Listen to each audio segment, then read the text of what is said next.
역대상 24장 말씀입니다.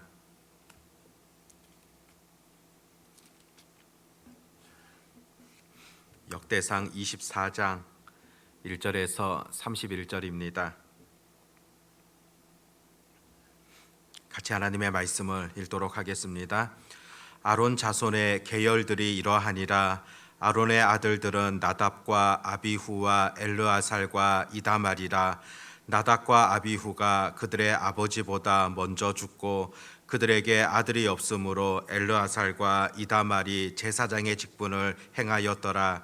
다윗이 엘르아살의 자손 사독과 이다말의 자손 아히멜렉과 더불어 그들을 나누어 각각 그 섬기는 직무를 맡겼는데 엘르아살의 자손 중에 우두머리가 이다말의 자손보다 많으므로 나눈 것이 이러하니 엘르아살 자손의 우두머리가 16명이요 이다말 자손은 그 조상들의 가문을 따라 8명이라. 이에 제비 뽑아 피차에 차등이 없이 나누었으니 이는 성전의 일을 다스리는 자와 하나님의 일을 다스리는 자가 엘르아살의 자손 중에도 있고 이다말의 자손 중에도 있음이라. 레이 사람 느다넬의 아들 서기관 스마야가 왕과 방백과 제사장 사독과 아비아달의 아들 아히멜렉과 및 제사장과 레이 사람의 우두머리 앞에서 그 이름을 기록하여 엘르아살의 자손 중에서 한 집을 뽑고 이다말의 자손 중에서 한 집을 뽑았으니 첫째로 제비 뽑힌 자는 여호와 리비요 둘째는 여디야요 셋째는 하림이요 넷째는 수오림이요 다섯째는 말기야요 여섯째는 미야민이요 일곱째는 학고스요 여덟째는 아비야요 아홉째는 예수아요 열째는 스가냐요 열한째는 엘리야십이요 열두째는 야김이요 열셋째는 훗바요 열넷째는 예세부압이요 열다섯째는 빌가요 열여섯째는 임멜이요 열일곱째는 헤실이요 열여덟째는 핫비세스요 열아홉째는 부다히야요 스무째는 여헤스겔이요 스물한째는 야긴이요 스물두째는 가물이요 스물셋째는 들라라요 스물넷째는 마하시아라. 이와 같은 직무에 따라 여호와의 성전에 들어가서 그의 아버지 아론을 도왔으니 이는 이스라엘의 하나님 여호와께서 명하신 규례더라.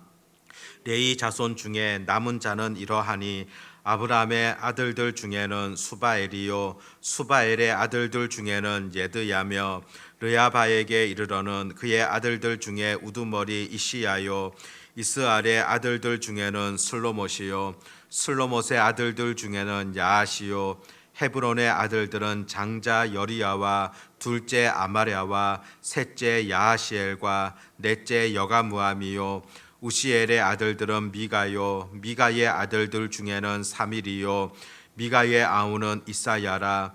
이시야의 아들들 중에는 스가랴이며 무라리의 아들들은 마홀리와 무시요 야하시야의 아들들은 분노이니 무라리의 자손 야하시야에게서 난 자는 분노와 소함과 삭굴과 이불이요 밀리의 아들 중에는 엘르아살이니 엘르아살은 아들이 없으며 기스에게 이르러는 그의 아들 여라무엘이요 무시의 아들들은 마홀리와 에델과 여리못이니 이는 다 그 조상의 가문에 따라 기록한 레위 자손이라.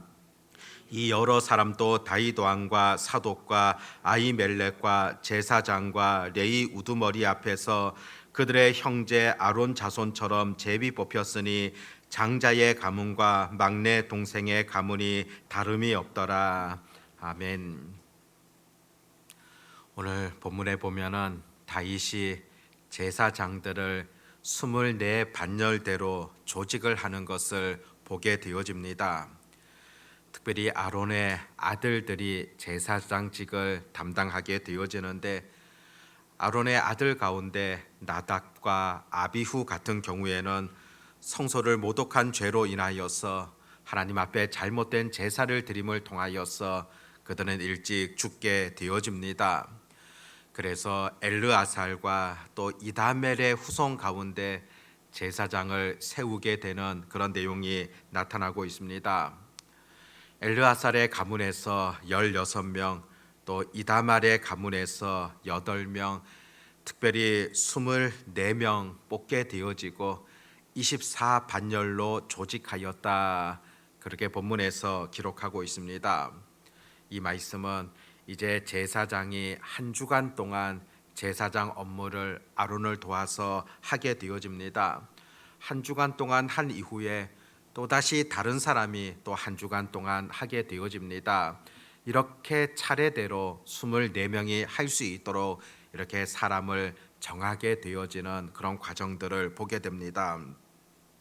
그런데 이들을 정함에 있어서 어떤 방법을 사용합니까? 5절에 보면은 이에 제비 뽑아 피차에 차등이 없이 나누었으니 7절에도 보면 첫째로 제비 뽑힌 자는 여호와 리비요 31절 말씀에도 보면은 이 여러 사람도 다윗 왕과 사독과 아히멜렉과 제사장과 레위 우두머리 앞에서 그들의 형제 아론 자손처럼 제비 뽑혔으니 제비를 뽑아서 사람을 정하며 또 제비를 뽑아서 그 순서를 정하게 되어지는 그런 과정들을 보게 됩니다. 제비를 뽑는다는 것, 사람의 생각이 그곳에 개입되어지는 것이 아니라는 것을 뜻하고 있습니다. 철저하게 하나님께서 정하신 하나님의 그 방법대로 행한다는 그런 의미들을 그 속에서 찾게 되어지고 이것은 전적으로 하나님의 주권을 인정하게 되어지는 그런 구약의 제도라고 볼 수가 있습니다. 구약 시대에 보면은 사람을 택함에 있어서도 이런 제비 뽑게 되어지는 그런 과정들을 우리가 여러 곳에서 살펴보게 됩니다. 그런데 신약 시대에 이르러서는 어떻습니까? 사도행전 1장만 하더라도 제자 한 사람을 더 추가할 때 그때도 제비 뽑아서 마띠아를 택하였다. 그렇게 기록하고 있습니다. 그런데 사도행전 6장 말씀에 이르러서는 특별히 초대교회 집사를 선출할 때는 어떤 방법을 사용합니까? 이전에 제비 뽑기에 그런 방법을 사용하는 것이 아니라 이제는 사람들을 통하여서 선출하게 되어지는 선택하는 그런 과정들을 거치게 되어집니다. 모든 사람들이 그들 가운데 성령과 지혜가 충만하며 사람들에게 칭찬 듣는 자를 택하였다. 그렇게 성경은 기록하고 있습니다. 사람이 판단하여서 그 사람들이 정하도록 하는 그런 방법이 사용되어졌다는 것입니다. 왜 이와 같은 방법이 사용되어졌겠습니까?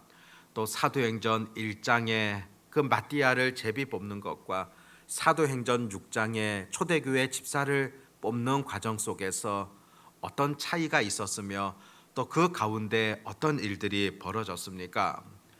사도행전 2장 말씀을 보면은 오순절 날에 기도하는 자들 가운데 성령 하나님께서 임하게 되어집니다. 그리고 사람들이 성령의 충만함을 받게 되어집니다. 예수님께서 승천하신 이후에 이제는 너희들에게 성령을 보내어 주시겠다 약속하셨고 믿는 자들 가운데 이런 성령의 은혜를 또 믿는 자들 가운데 성령 하나님께서 거하신다 그렇게 말씀하는 것을 보게 됩니다. 과거의 구약 시대 속에서는 제비 뽑는 방식을 사용했다고 한다면은 이제는 신약 시대 가운데서는 성령 하나님께서 그 믿는 자들 가운데 또 기도하는 자들 가운데 지혜를 준다는 사실을 우리들은 믿고 있습니다. 그렇기 때문에 신약 시대 또 오늘 이 시대 속에서도 사람을 뽑음에 있어서 우리가 기도하는 가운데 하나님의 뜻을 분별하고 또 기도하는 가운데 사람을 정하게 되어집니다. 그것이 바로 신약 시대에 사람을 선택하게 되어지는 그런 과정들이라 보게 됩니다. 오늘 본문에 보면은 제사장들의 이름이 쭉 기록되어지는데 왜 이 사람들을 하나님께서 택하셨겠습니까? 바로 일하도록 하기 위한 그런 목적이다 볼 수가 있습니다. 순서대로 이렇게 일을 해야 된다. 분명한 목적을 위하여서 하나님은 사람을 부르시게 되어지고 또 사람을 부르신 이후에 이 일들을 맡기게 되어지는 그런 과정들을 살펴보게 됩니다. 이것은 오늘 이 시대도 마찬가지지 않습니까? 사람을 부르셔서 여전히 하나님께서는 사람들을 통하여서 그의 일들을 이루어 가시는 것을 여전히 오늘도 사용하고 계시는 것을 보게 됩니다. 요즘 우리가 이 시대를 보면은 열심히 일하기보다 그냥 수고하지 않고 편안하게 즐기기를 바라는 그런 사람들이 참 많지 않습니까? 몇 년 전에 사람들에게 조사를 했던 적이 있는데 새해가 되어지면 당신의 소망이 무엇입니까? 한번 네 글자로 표현해 보라는 그런 설문조사였습니다. 그 설문조사 결과를 보았더니 2위가 가족 건강이었고 3위가 취업 성공, 4위가 다이어트, 1위가 무엇이겠습니까? 로또 당첨이다. 그렇게 많은 사람들이 대답하였습니다. 그냥 애쓰지 않고 노력하지 아니하고 그렇게 돈을 모으게 되어지는 것, 어쩌면 현대인들의 바람이고 또 소망이라는 것입니다. 러시아 동하에도 보면은 이런 이야기가 나오는데요. 먹고 자는 일의 일 외에는 아무것도 하지 아니하는 아주 게으른 아들이 있었습니다. 그런데 그 집은 부자였고 또 아버지가 그것을 어느 정도 지켜보다가 아버지도 나이가 늙게 되어지자 또 병이 들게 되어지자 이제는 아내와 아들을 불러서는 이렇게 이야기를 합니다. 아들이 밖에 나가서 열심히 일을 하여서 금전 한 입을 벌어 온다면은 내가 내 재산을 다 물려주겠다. 그렇게 말합니다. 다음날 아침이 되어지자 어머니는 아들을 불러 가지고 몰래 금전 한 입을 주면서 오늘 밖에 나가서 실컷 놀다가 저녁에 집에 들어와서 아버지에게 열심히 일을 하여 금전 한 입을 벌었다고 해라. 어머니가 시키는 대로 아들은 그날 놀다가 저녁에 들어와서는 아버지에게 아버지 제가 열심히 일을 하여서 금전 한 입을 벌었습니다. 아버지는 그 금전 한 입을 받아 들고서는 그냥 던져버립니다. 이것은 너가 번 돈이 아니다. 그 다음날 아침이 되었습니다. 또다시 어머니는 아들에게 또다시 금전 한 입을 주면서 오늘 또 어제처럼 밖에 나가서 실컷 놀다가 저녁에 아버지에게 말해라. 둘째 날 또 그 아들이 저녁에 들어와서 좀 힘든 표정을 하면서 아버지 오늘도 열심히 일을 하여서 이렇게 금전 한 입을 모았습니다. 또 다시 아버지는 그것을 받아 들고서는 난로 속으로 던져버립니다. 이것은 절대 너가 번 돈이 아니다. 셋째 날이 되어져서 어머니도 무엇인가 깨닫게 되어지죠. 그래서 아들에게 부탁하기를 이제는 정말 너가 밖에 나가서 열심히 한번 일을 해보아라. 그리고 한번 금전 한 입을 벌어보아라 부탁을 하게 되어지고 아들도 나가서 일주일 동안 열심히 밖에 나가서 일을 한 이후에 금전 한 입을 가져오게 되어집니다. 그리고서는 돌아와서 아버지에게 제가 열심히 일을 하여서 이것을 모았습니다. 그랬더니 아버지는 또 이전과 같이 그것을 빼앗더니 난로 속으로 던져버리면서 이건 너가 번 돈이 아니다. 그때 아들이 어떻게 하겠습니까? 아버지 정말 너무하십니다. 제가 이 금전 한 입을 벌기 위하여서 얼마나 고생한 줄 아십니까? 정말로 힘들게 정말 모았습니다. 외치면서 달려가더니 그 난로 속에 있던 금전 한 입을 꺼내 가지고 자기 손에 쥐어듭니다. 그때서야 아버지가 빙그레 웃으면서 정말 이제야 너가 번 돈이 맞구나 그렇게 말씀하셨다고 합니다. 같은 금전 한 입이라 할지라도 자기가 열심히 일해서 번 것과 그냥 다른 사람을 통하여서 얻게 되어진 것은 다를 수밖에 없는 것이죠. 내가 땀 흘려서 벌었다고 한다면은 그곳에 보람이 있고 또 그것에 참된 기쁨이 있고 행복이 있는 것을 깨닫게 되어집니다. 그 동전 한 입의 가치라는 것은 열심히 일한 자가 얻을 수 있는 또 다른 기쁨이며 또 수고하는 자들에게 따르게 되어지는 그런 감격이지 않겠습니까? 일이라는 것 때로 힘들고 고통스럽고 어려운 경우들이 많이 있지만은 일하지 않고서는 그것의 참된 가치를 느낄 수가 없는 겁니다. 재산 많은 아버지가 자녀에게 그 재산은 물려줄 수 있겠지만은 열심히 일함으로써 얻게 되어지는 참된 기쁨은 절대로 물려줄 수가 없습니다. 수고와 때로는 눈물을 통한 참된 성숙에 대해서는 그가 노력할 때 얻을 수 있는 그런 결과이지 않습니까? 세상의 일들도 이러하다고 볼 수가 있는데 우리가 하나님 나라를 위하여 일하는 것은 과연 어떻겠습니까? 하나님 나라를 위하여서 일한다는 것, 바로 거기에 참된 행복이 있고 기쁨이 있고 또 더 중요한 하나님의 위로와 또 하나님께서 주시는 참된 평강, 은혜가 있다는 사실들을 우리가 잊지 마셔야 됩니다. 하나님께서는 지금 또 일에 나가시는 그런 분이시며 지금 또 사람을 통하여서 여전히 그 일들을 이루어 가시는 하나님이십니다. 왜 오늘 말씀을 통하여서도 이와 같은 사람들의 이름들이 기록되어지겠습니까? 아무런 의미가 없는 것 같지만은 그럼에도 주의 나라를 위하여서 성전을 위하여서 수고하며 애쓴 자들이다. 이와 같은 기록입니다. 그렇다면 나는 하나님의 나라에 어떤 기록으로 남아 있겠습니까? 하나님 나라에 우리들의 이름이 기록하면서 이 사람도 주의 교회를 위하여서 이렇게 일한 사람이다. 그렇게 기록되어진다면 얼마나 복되며 또 여전히 우리의 소망이지 않습니까? 하나님은 목적 없이 교회를 세우시지 아니하셨고 목적 없이 우리를 부르지 아니하셨다는 겁니다. 분명한 목적을 가지고 교회를 세워 주셨고 그 목적 가운데 우리들을 부르셨다는 사실을 잊지 아니하며 하나님께서 맡겨 주신 그런 사명들을 끝까지 잘 감당할 수 있는 그런 은혜, 그런 다짐들이 오늘도 기도하는 우리 가운데 있어지기를 바랍니다. 기도하겠습니다. 하나님 아버지, 오늘 말씀을 통하여 주시는 하나님의 음성들을 다시금 듣게 되어집니다.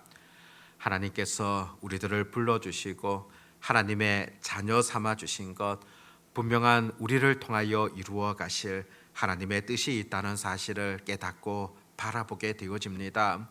우리가 해야 될 그 역할들, 그 사명들이 무엇인가를 우리가 바르게 깨닫게 하여 주시옵시고 아름답게 실천함으로 나아가는 하나님의 자녀들 되게 해 주시기를 소망합니다. 아버지 하나님, 또 오늘 월요일 한 주를 시작하게 되어집니다. 무엇보다도 하나님의 뜻을 잘 분별하며 또 하나님을 섬기며 하나님을 최고로 삼으며 살아갈 수 있는 그런 지혜, 능력이 있게 하여 주시옵소서. 아버지 하나님, 흥덕향상교회를 이곳 가운데 하나님께서 세워주셨고 또 하나님의 뜻을 아름답게 이루기를 바라는 분명한 목적이 있다는 사실들을 저희들이 깨닫게 되어집니다. 교회가 교회로서의 역할을 다하게 하여 주시옵시고 무엇보다 죽어가는 영혼들에게 주의 복음을 아름답게 전하며 또 이 시대 가운데서 구원의 방주 역할을 해 나갈 수 있는 그런 교회가 되게 하여 주시옵소서. 특별히 저희들을 흥덕향상교회로 불러주셨습니다. 저희들도 하나님의 뜻을 잘 기억하며 끝까지 주의 일들을 감당하며 하나님의 뜻을 이루어가며 또 그 사역에 동참할 수 있도록 하나님께서 도와주시기를 소망합니다. 아버지 하나님, 오늘도 저희들이 주의 은혜 가운데 부르심을 받게 되어졌고 또 하나님께서 우리에게 또다시 하루를 허락해 주셨습니다. 아버지 하나님, 그 은혜에 감격하며 살아가는 하루가 되게 하여 주시옵시고 또 늘 하나님께서 돌보아 주신다는 또 늘 하나님 앞에서 행하고 있다는 코람데오의 정신으로 오늘도 하루를 만들어 갈 수 있는 그런 은혜가 있게 해 주시옵소서. 오늘도 우리가 주님 앞에 기도하기를 원합니다. 부르는 자들에게 약속하셨던 놀라운 은혜를 체험케 하여 주시옵고 구하는 자들에게 주시겠다고 약속해 주셨던 하나님의 놀라운 은총들을 오늘도 경험케 하여 주시옵소서. 전능하신 우리 주님을 온전히 의지하옵고 예수님의 이름으로 기도드립니다. 아멘.